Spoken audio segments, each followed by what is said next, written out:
ओम शांति।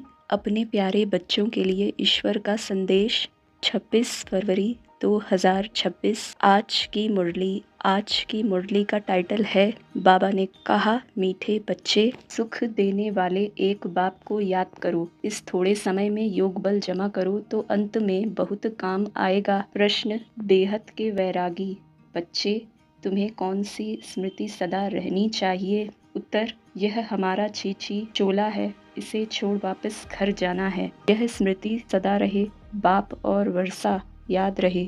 दूसरा कुछ भी याद न आए, यह है बेहद का वैराग्य। कर्म करते याद में रहने का ऐसा पुरुषार्थ करना है जो पापों का बोझा सिर से उतर जाए, आत्मा तमो प्रधान से सतो प्रधान बन जाए। ओम शांति। बाप बच्चों को रोज बहुत सहज बातें समझाते हैं। यह है ईश्वरीय पाठशाला। बरोबर गीता में भी कहते हैं, भगवानुवाच, भगवान बाप सबका एक है। सब भगवान नहीं हो सकते, हाँ सब बच्चे हो सकते हैं एक बाप के। यह जरूर बुद्धि में आना चाहिए कि बाप स्वर्ग नई दुनिया की स्थापना करने वाला है। उस बाप से हमको स्वर्ग का वर्षा जरूर मिला होगा।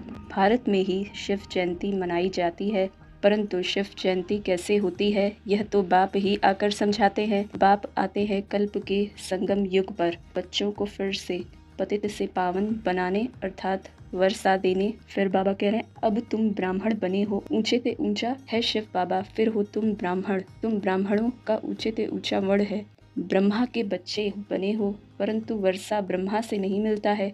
शिव बाबा ब्रह्मा द्वारा स्वर्ग की स्थापना कर रहे हैं। तुम्हारी आत्मा अब बाप को जान गई है। बाप कहते हैं कि मेरे द्वारा मेरे को जानने से सारे सृष्टि चक्र के आदि मध्य अंत की नॉलेज समझ लेंगे। वह ज्ञान मेरे को ही है। मैं ज्ञान का सागर, आनंद का सागर, पवित्रता का सागर हूँ। 21 जन्म तुम पवित्र बनते हो, फिर विषय सागर में पड़ जाते हो। अभी ज्ञान का सागर बाप तुमको पतित से पावन बनाते हैं। कोई गंगा का पानी पावन नहीं बना सकता। स्नान करने जाते हैं परंतु वह पानी कोई पतित पावन नहीं है।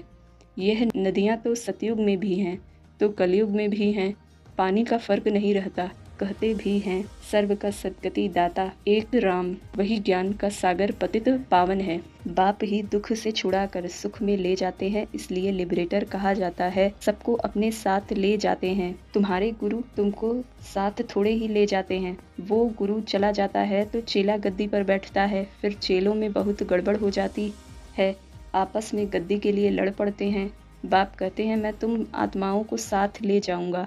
तुम संपूर्ण नहीं बनेंगे तो सजाएं खाएंगे और पद भ्रष्ट होगा। यहाँ राजधानी स्थापन हो रही है। अच्छा, धारणा के लिए मुख्य सार। पहली पॉइंट, याद का ऐसा अभ्यास करना है जो बुरे विचार वाले सामने आते ही परिवर्तन हो जाएं। मेरा तो एक शिव बाबा, दूसरा न कोई। इस पुरुषार्थ में रहना है। दूसरी पॉइंट, स्वराज्य पाने के लिए शरीर सहित जो कुछ भी है वह बलिहार जाना है। जब इस रुद्र यज्ञ में सब कुछ स्वाहा करेंगे तब राज्य पद मिलेगा। वरदान, सहन शक्ति की विशेषता द्वारा दूसरे के संस्कारों को परिवर्तन करने वाले दृढ़ संकल्पधारी भव। जैसे ब्रह्मा बाप ने ज्ञानी और अज्ञानी आत्माओं द्वारा इंसल्ट सहन कर उसे परिवर्तन किया, तो फॉलो फादर करो। इसके लिए अपने संकल्पों में सिर्फ दृढ़ता को धारण करो।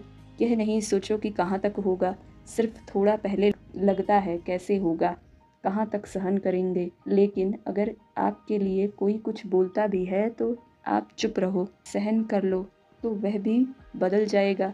सिर्फ दिल शिकस्त नहीं बनो। स्लोगन, संगम पर सहन कर लेना, झुक जाना, यही सबसे बड़ी महानता है। संगम पर सहन कर लेना, झुक जाना, यही सबसे बड़ी महानता है। अव्यक्त इशारे, एकता और विश्वास की विशेषता द्वारा सफलता संपन्न बनो। बाप दादा चाहते हैं कि बच्चों की पहले साथियों में, सेवा में, वायुमंडल में एकता हो, फिर एक बल, एक भरोसा, एक मत हो, तब सेवा में सफलता मिलेगी। जैसे नारियल तोड़कर रिबन काटकर उद्घाटन करते हो, ऐसे एक मत, एक बल, एक भरोसा और एकता की रिबन काटो और फिर सर्व के संतुष्टता प्रसन्नता का नारियल तोड़ो। यह पानी धरनी में डालो, फिर देखो सफलता कितनी होती है। अच्छा, ओम शांति।